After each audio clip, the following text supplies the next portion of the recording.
Hey folks, Sheldon from the Outlaw Speed Shop.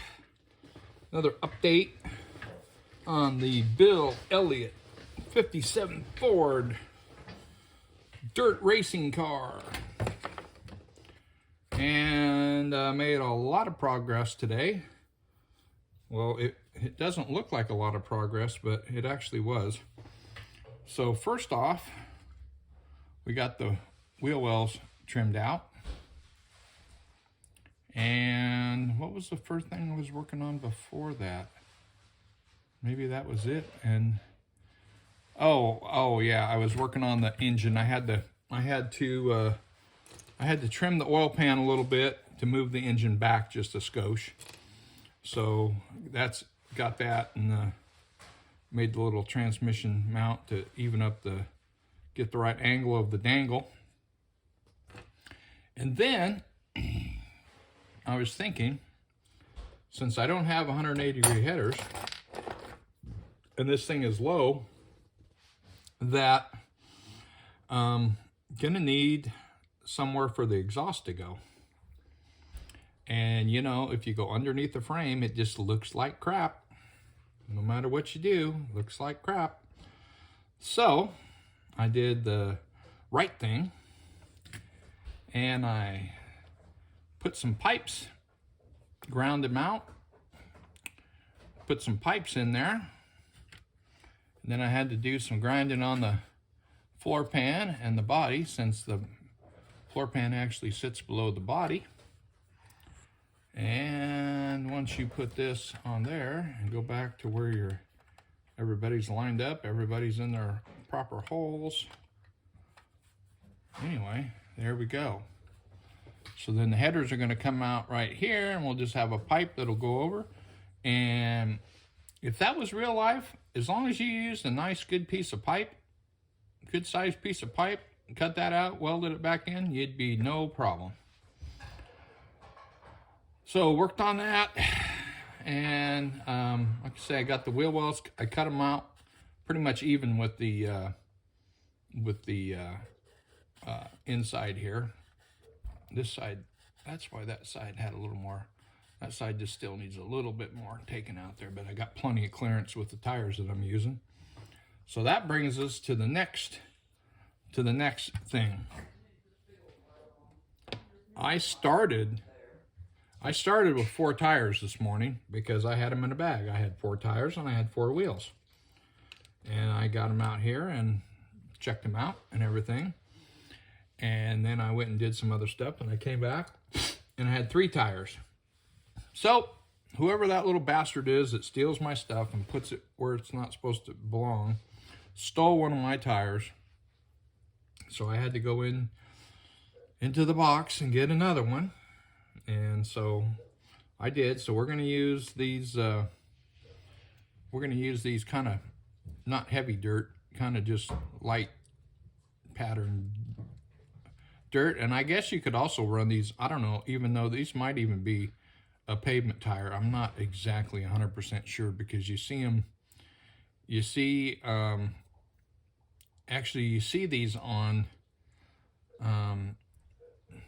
like modifieds and stuff, where they have that real, maybe if someone really knows, they could probably tell me, but I'm not an expert on that. But anyway, I like these tires.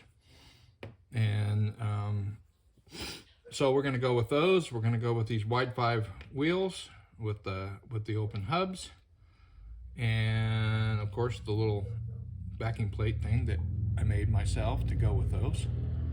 And the only thing that would be better with this is if I would go in there and trim out that inside piece in there, but I don't need to get that technical. So where are we? I guess that's about it. But that was enough today. The first one took a while to get it right.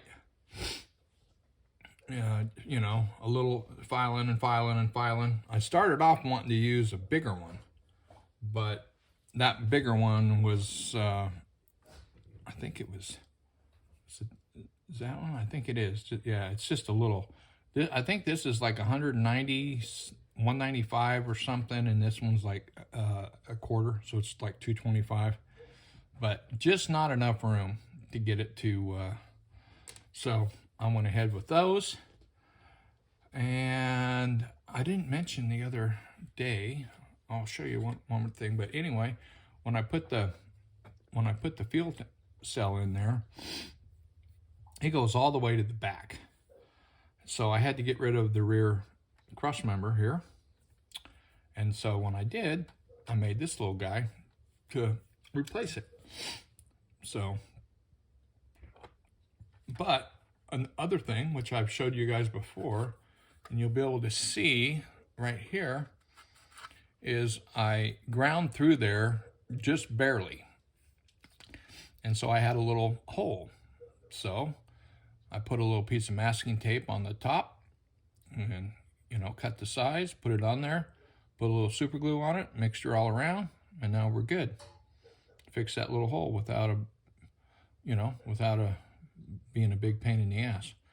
So anyway, that's pretty much where we are here. I'm getting the wheels and tires together. Like I said, I got the rear end over here, just got to be cleaned up. And put the front suspension, get that all cleaned up and everything. And believe it or not, the frame, at least, is ready for paint. Because I don't think there's any other, well, that's not true, because I got to figure out what if I need to do a little trimming on the front. I got to put that on there. But besides that, I think it's pretty much ready to roll. And like I say, get the wheels and tires, get these all cleaned up and everything. We're gonna go with the three of this size, and then we're gonna go with this guy here on the left front. So we're gonna go with a little bit smaller on the left front, but the other three are gonna be pretty close to the same size. And that's it. So thanks everybody for watching, subscribing, and I'll get this video up with some pictures and move on tomorrow. Thank you.